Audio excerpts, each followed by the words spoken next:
खासियत की साइंस की सीरीज में अभी हम लोग चैप्टर 5 को आगे बढ़ा रहे हैं। चैप्टर 5 का नाम क्या है? सूक्ष्म जीवों का सामान्य परिचय एवं वर्गीकरण। पिछले लेक्चर में हम लोगों ने सूक्ष्म जीवों के खोजकर्ता के बारे में, इसकी शाखा के बारे में और कितने भागों में इसे बांटा गया है, ये सब पढ़ा था। इसके अलावा हमने बैक्टीरिया के बारे में भी पढ़ा था। अभी हम लोग सेकेंड पार्ट इसका पढ़ रहे हैं सूक्ष्म जीव का, जिसमें किसे रखा गया है? वायरस को, यानी विषाणु को रखा गया है। किसे रखा गया है? विषाणु को। अगर हम बात करें विषाणु की, तो इसके खोजकर्ता कौन है? एवेनोबस्की। कौन है? एवेनोबस्की। और कब किया था इन्होंने? 1892 में। कब किया था? 1892 में। कुछ कैरेक्टर अगर देखें वायरस की, तो ये जितने भी सूक्ष्म जीव हैं उनमें सबसे सूक्ष्म होते हैं। क्या होते हैं? सबसे सूक्ष्म होते हैं और ये नॉन सेलुलर होते हैं। कैसे होते हैं? नॉन सेलुलर होते हैं। इनका कोई सेल नहीं होता है, आकोषीय होते हैं। ये किसके बने होते हैं? न्यूक्लिक एसिड और प्रोटीन के बने होते हैं। इसके अलावा ये पूर्ण परजीवी होते हैं, मतलब अपने भोजन और बाकी अन्य जो सजीवों के कैरेक्टर हैं उसको शो करने के लिए पूरी तरह से दूसरे जीवों पर निर्भर होते हैं। अगला कैरेक्टर है, ये क्या होते हैं? स्वतंत्र रूप से डिवाइड नहीं कर सकते हैं।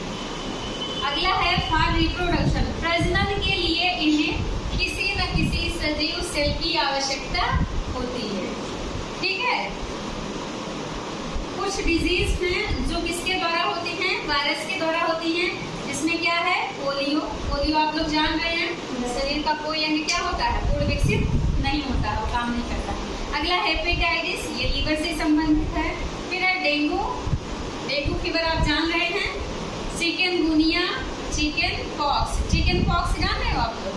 वही चेचक। ठीक है। इसके अलावा कोविड-19 से क्या आप लोग परिचित हैं? नहीं।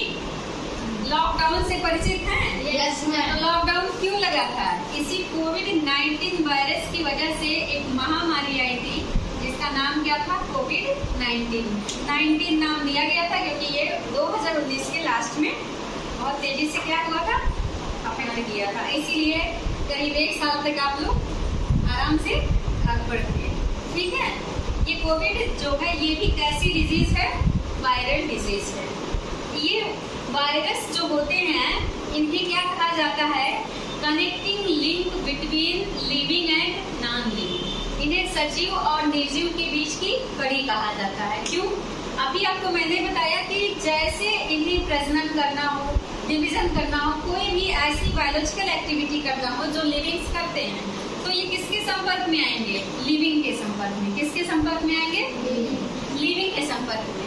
लेकिन जैसे ही एडवर्स कंडीशन यानी कि प्रतिकूल परिस्थितियां आती हैं, ये क्या होते हैं? नॉन लिविंग जैसा भी है शो करने लगते हैं।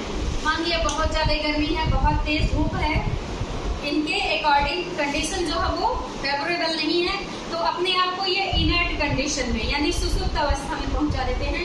कोई भी एक्टिविटी ये शो नहीं करते हैं। सालों तक ये ऐसे ही इनर्ट कंडीशन में रह जाते हैं और जैसे ही किसी लिविंग के कांटेक्ट में आते हैं फिर अपना खुरापात शुरू कर देते हैं। इसीलिए इन्हें क्या कहा जाता है? सजीव और निर्जीव के बीच की कड़ी। इतना समझ में आया?